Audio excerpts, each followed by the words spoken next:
cárteles en el primer momento que él asuma y que tome posesión el 20 de enero, declarará a estos cárteles como terroristas. ¿Qué decir sobre esto? ¿Cuáles serían las implicaciones económicas y políticas de esta declaración? Sí, Violeta, muchísimas gracias.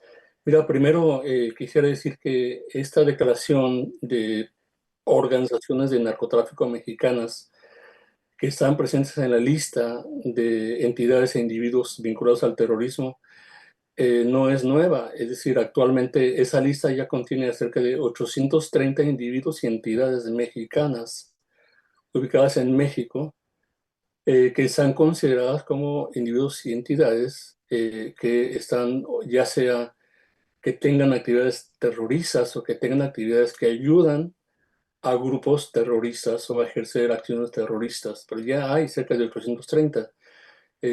No sé a cuáles exactamente se refiere el presidente electo, pero ya tenemos una lista histórica desde el año 2001 en donde se han venido año tras año, se han venido incorporando nombres de personas, nombres de empresas. Entre ellas hay ya, Violeta, cerca de 830 mexicanos. Ya, gracias, Jorge Luis Sierra Guzmán. Jorge Luis, hay evidentemente algún temor acá en México de que pues un gobierno con las características de un personaje como Donald Trump, aunado también a este gabinete que ya ha designado en temas de seguridad, en temas migratorios, y esta intensas declaraciones que ha estado haciendo el Jorge Luis Sierra, donde coloca pues el tema de terrorismo. Por vez primera he escuchado y nos gustaría también que nos comentara sobre eso, es decir, no solo implicaciones que puede tener para México, que sería una de las preguntas que te haría, sino también es la primera vez que escucho, no, o no sé si coincidirás conmigo o no, que Donald Trump se refiere a que va a ser va a ser operativos y va a combatir los cárteles dentro de los Estados Unidos y que será implacable en ese sentido, además de los amagos de las expulsiones y demás. ¿Qué decir sobre estos dos puntos, Jorge Luis? Bueno, hay una operación muy grande en Estados Unidos en contra de organizaciones que Estados Unidos vincula o que el gobierno de Estados Unidos vincula a la violencia, a los hechos de violencia que han ocurrido. Y uno de ellos es, por ejemplo, una organización venezolana que se llama Tren de Aragua, que ha estado, digamos, tomando el control de pues, lugares, negocios, actividades. Tiene mucha actividad, por ejemplo, delictiva en el estado de Nueva York. En la ciudad ha tenido ya varios asesinatos en la cuenta, y en la zona fronteriza también ha cometido asesinatos, han controlado hoteles, están armados, son extremadamente peligrosos y tienen una historia que los ha, digamos, hecho ha recorrido la misma ruta migratoria de los venezolanos desde América del Sur hasta Estados Unidos. Entonces sí hay, efectivamente, hay un combate en contra de esas organizaciones.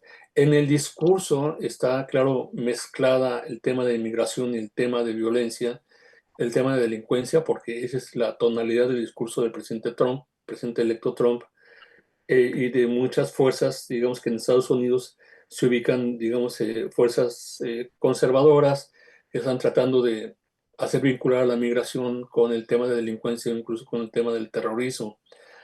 Entonces, sí es una especie, son como una serie de declaraciones muy estridentes que ha hecho el presidente electo, entre ellas, digamos, el hecho de que va a combatir a los carteles dentro del territorio de Estados Unidos, pero también él ha dicho que va a combatir a los carteles dentro del territorio mexicano, donde quiera que estos se encuentren, pero han sido como declaraciones estridentes. Ahora, ¿cuál veo yo que es la diferencia entre el primer gobierno y este gobierno? Es que en el primer gobierno Trump tenía, digamos, a un equipo interno en la Casa Blanca que de alguna manera controlaba todas aquellas cosas que Trump intentaba hacer. Digamos, prácticamente el trabajo de la gente que estaba en la Casa Blanca era controlar los impulsos del presidente, hacer que el presidente no llegara a tomar decisiones alocadas, porque era un presidente que, según uno lo puede ver en los libros sobre Donald Trump,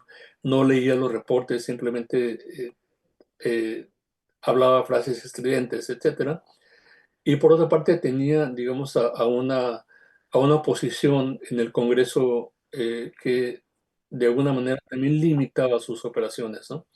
Pero ahora, en esa ocasión, tenemos que el presidente electo va a tener un cuerpo de asistentes muy homogéneo, muy exactamente del mismo lado, del mismo tipo de pensamiento conservador, radical en términos del, digamos, del uso de la fuerza en contra de la inmigración, y por lo tanto va a tener como más oportunidades o menos gente que se lo ponga internamente dentro de la Casa Blanca.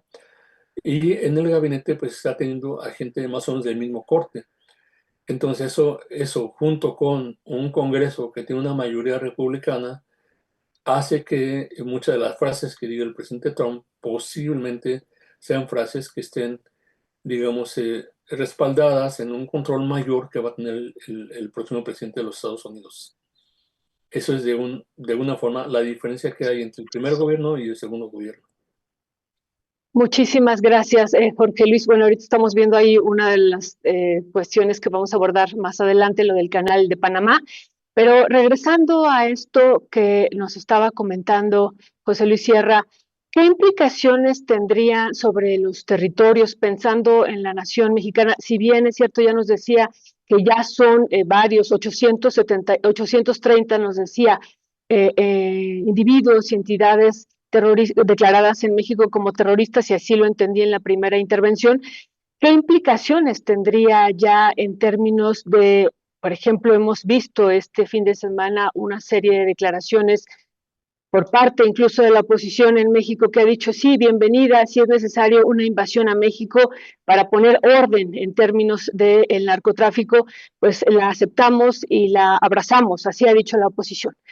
Estas declaraciones de Donald Trump podrían llevarnos en un futuro a una invasión por parte de los Estados Unidos, o sea que eso es parte de lo que se está discutiendo, o no, estamos muy lejos de esto, y por eso decíamos cuáles serían las intenciones de Donald Trump al hacer esta declaración a 28 días, aunque ya estaban estas entidades como reconocidas como terroristas, Jorge Luis Sierra.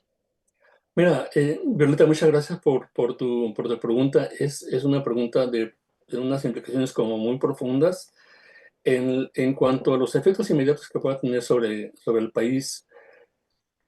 Primero, hay que considerar que la designación de personas y entidades terroristas o vinculadas con el terrorismo es una designación que proviene de una orden ejecutiva, es decir, no pasa por el Congreso, es una orden ejecutiva que tomó el presidente George Bush en el año 2001, 14 días después de los ataques del 11 de septiembre.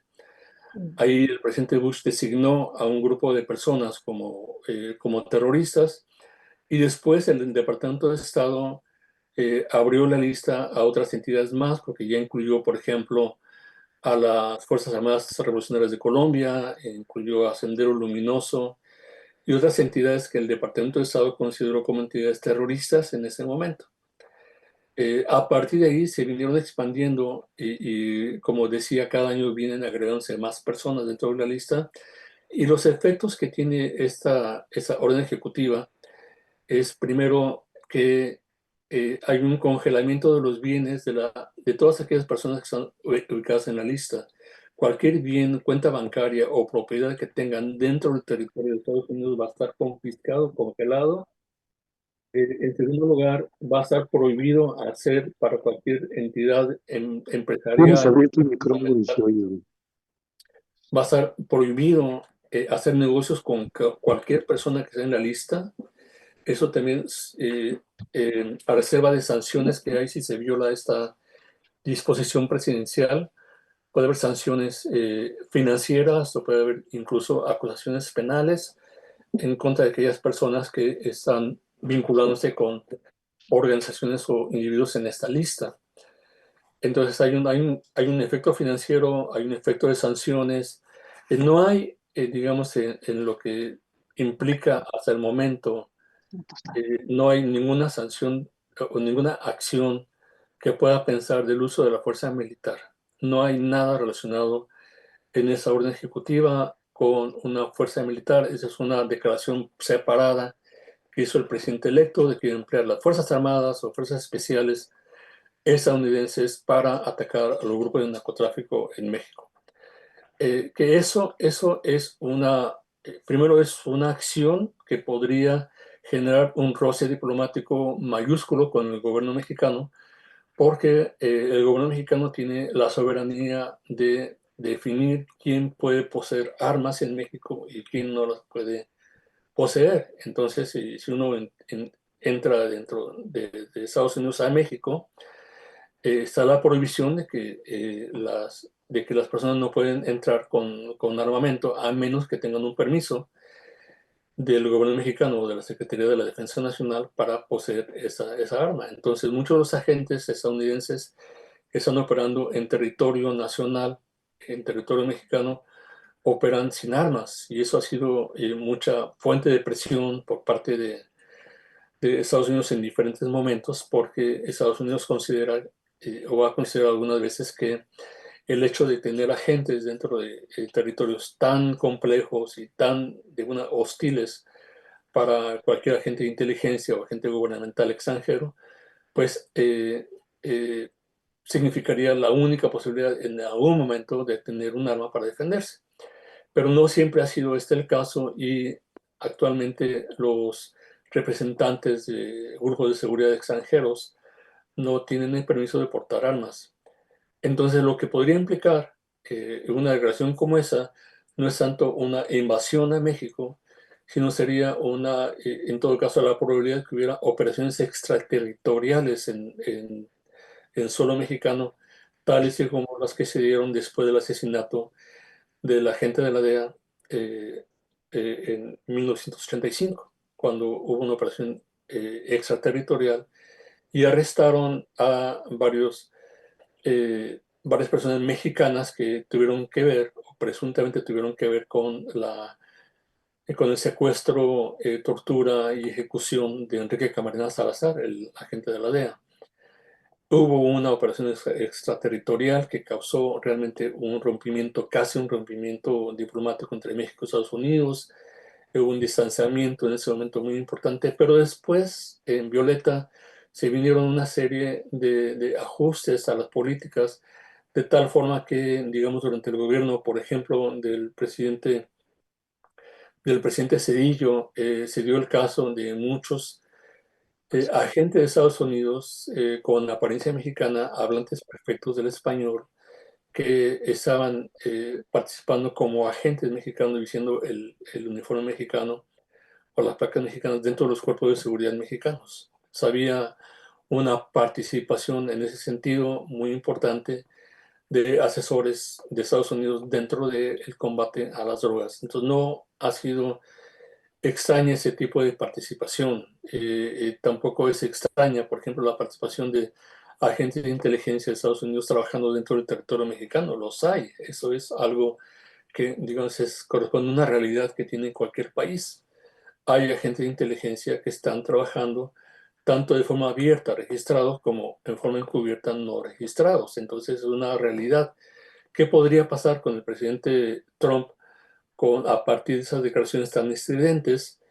Pues estaríamos pensando más bien en riesgos que aumentaran esas operaciones, que aumentaran operaciones encubiertas, o que llegaran a ocurrir operaciones extraterritoriales en territorio mexicano que no cuenten con el reconocimiento ni con el permiso del gobierno mexicano y que puedan tensar las relaciones.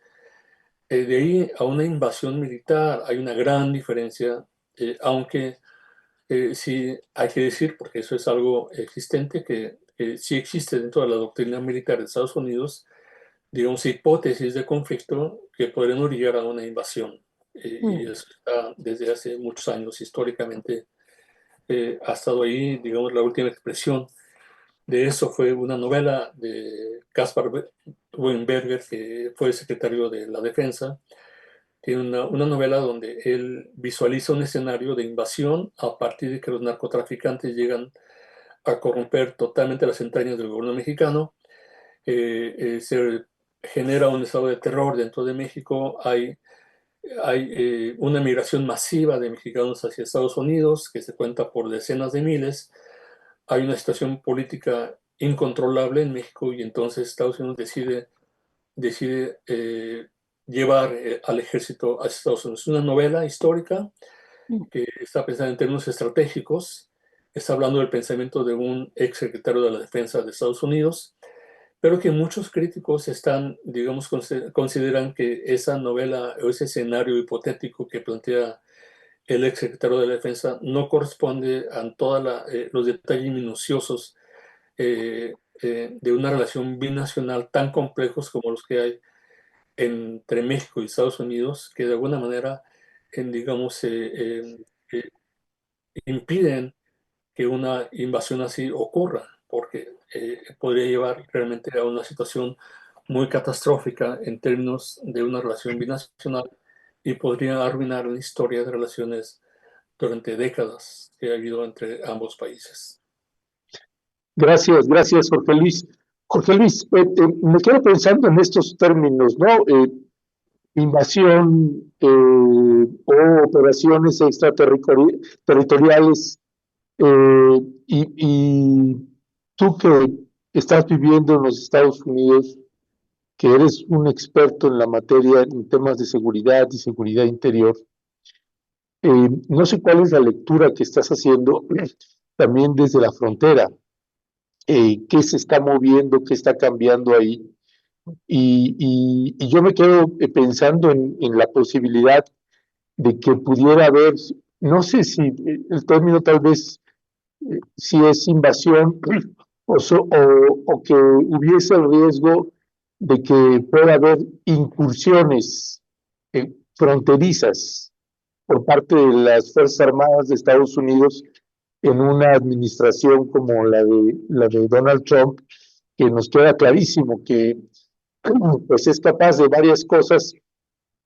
Vemos como en las lecturas en la Unión Europea, en América Latina, pues está sacudiendo con sus declaraciones por todos lados y sabemos que es una administración en el que ya no tiene posibilidad de reelegirse y que tiene un gabinete pues bastante duro, mucho más duro que el gabinete interior.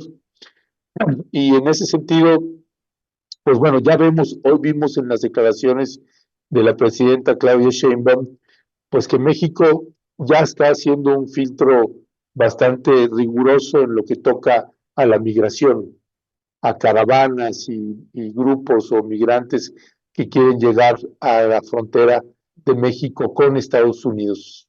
Ya se apretó ahí un cerco y están los operativos que se están llevando a cabo en México en la nueva administración, que en algunos lados se lee también como, pues que también están apretando a propósito de todas estas acusaciones que hace Donald Trump con respecto de los cárteles y la venta del fentanilo, etcétera, etcétera, en los Estados Unidos.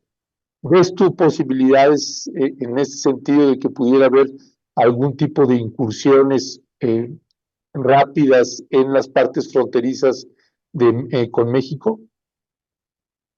Puede haber, sí puede haber, de hecho han ocurrido de los dos lados. Hemos tenido incursiones militares mexicanas dentro del territorio de Estados Unidos. Eso ha sido algo que se ha llegado a registrar. Igualmente ha habido de pronto información sobre soldados estadounidenses o agentes de Estados Unidos que llegan a ser detenidos por las Fuerzas Armadas mexicanas y regresados a su país porque han entrado armados a territorio mexicano. Y simplemente el gobierno mexicano no permite eso. Cuando los agentes llegan a ser encontrados en territorio mexicano armados o uniformados, pues las Fuerzas Armadas han llegado a detenerlos y los han regresado a su país. No los han sometido a juicio, pero sí los han regresado a su país. Esto ha ocurrido y pudiera ser que, digamos, hubiera accidentes de ese tipo, que hubiera cosas. Sin embargo, yo dudo mucho que sea parte de una política del siguiente gobierno de impulsar incursiones militares. Yo dudo mucho que eso ocurra. Yo creo que lo que puede ocurrir, de hecho lo que está, la tendencia que ha estado, digamos, manejándose en los últimos años, que no es solamente del gobierno de Trump, también es, digamos, viene desde la presidencia de Joe Biden, es que ha habido cambios en la estrategia militar importantes, una revaloración de las relaciones militares, una revaloración de la estrategia militar de Estados Unidos de tal forma que, digamos, el plan o algunos de los planes que se ven en el Congreso de Estados Unidos es dejar de considerar a México como parte del Comando Norte y ubicar a México como parte del Comando Sur. ¿Qué implicaciones tendría esto para México? No significaría necesariamente que hubiera una invasión militar, por supuesto que no. Lo que significa es que los recursos que tiene el Comando Sur podrían ser utilizados como asistencia militar a México para combatir a los grupos de narcotraficantes y a los grupos irregulares que, tú sabes, no solamente se dedican al narcotráfico, se dedican a la extorsión, se dedican al secuestro de inmigrantes, se dedican a la trata de personas, se dedican a controlar los presupuestos de los municipios, a secuestrar o matar presidentes municipales. Hay una amplia gama de delitos que están cometiendo esas entidades, a sembrar el terror en las comunidades indígenas de Chiapas o a sembrar el terror en las comunidades de Michoacán.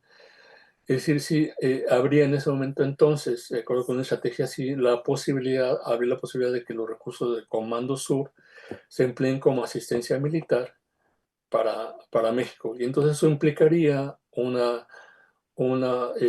nueva relación, unos cambios en la relación con México, similares a los que hicieron con la iniciativa Mérida, donde había un dinero muy importante que iba a dar a México y que iba a dar a otros países de América del Sur y América Central para combatir las amenazas contra la seguridad nacional de Estados Unidos. En este caso, serían los fondos del Comando Sur. Por eso la propuesta está ubicada en una ley que modifica el presupuesto nacional de Estados Unidos. Pero esa ley todavía no ha sido, está en un proceso de aprobación, todavía no ha terminado ese proceso, pero en caso de que sea aprobada esa cláusula que está dentro del presupuesto de Estados Unidos, entonces ya los recursos presupuestarios del Comando Sur pasarían, se abrirían a la posibilidad de abrir la asistencia militar para México en el combate a las organizaciones criminales. Ese sería el significado de eso.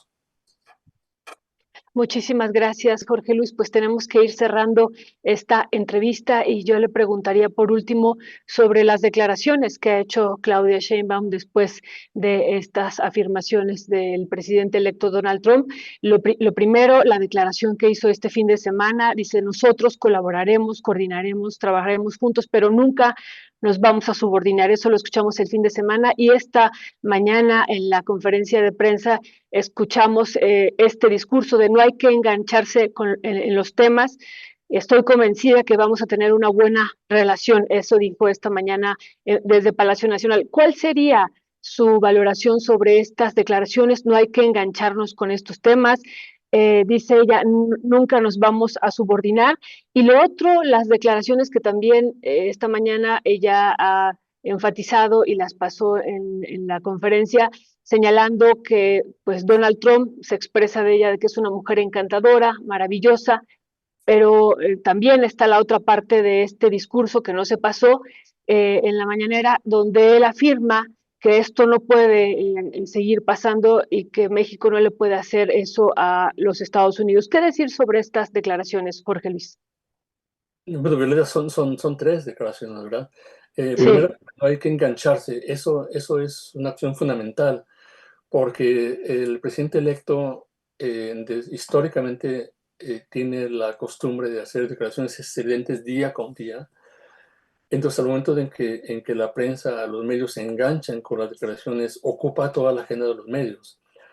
Entonces, así vimos que Trump como candidato ocupó la agenda de los medios y eso también sirvió para hacer que una parte muy importante del votante estadounidense se inclinara por Donald Trump, porque había esa forma de enganche de los medios con las declaraciones de Donald Trump, que era noticia todos los días, entonces en los medios sabía todos los días aparecía Trump, y eso significaba una estrategia política electoral muy definida de poder, digamos, ganar votos.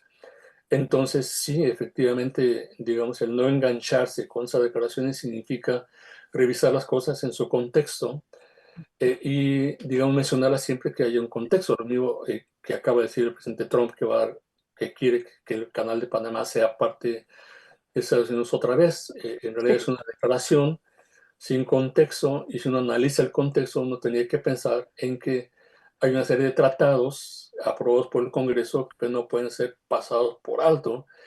Y sin embargo, bueno, ese es un tema de discusión en Panamá actualmente, digamos, es un tema muy caliente de discusión.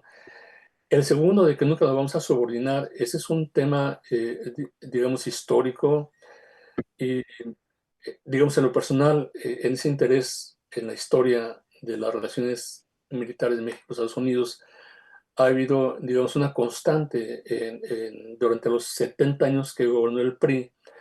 El PRI tenía la necesidad de presentarse como un gobierno nacionalista ante su población porque quería ganar, digamos, una legitimidad, y se presentaba como un gobierno nacionalista, no nos vamos a subordinar. Pero en los hechos, y eso está contenido en las agendas, en las minutas de la visita de los presidentes o las minutas preparatorias de cuando un presidente visitaba México, o un secretario de Estado o un secretario de Defensa iba a visitar México, había siempre minuta de los asesores que decían es que México siempre habla en público de una independencia, de no vamos a subordinar a los Estados Unidos, pero y en la práctica hablaba de una cooperación plena en materia de seguridad. Pero que el gobierno mexicano no quería que eso se supiera o que se viera así, porque nunca querían aparecer como gobiernos, digamos, como sirvientes de Estados Unidos, cuando en la práctica lo estaban siendo, ¿no? Entonces, aquí vemos esta parte de la retórica política gubernamental mexicana, que ha sido una constante, ¿no?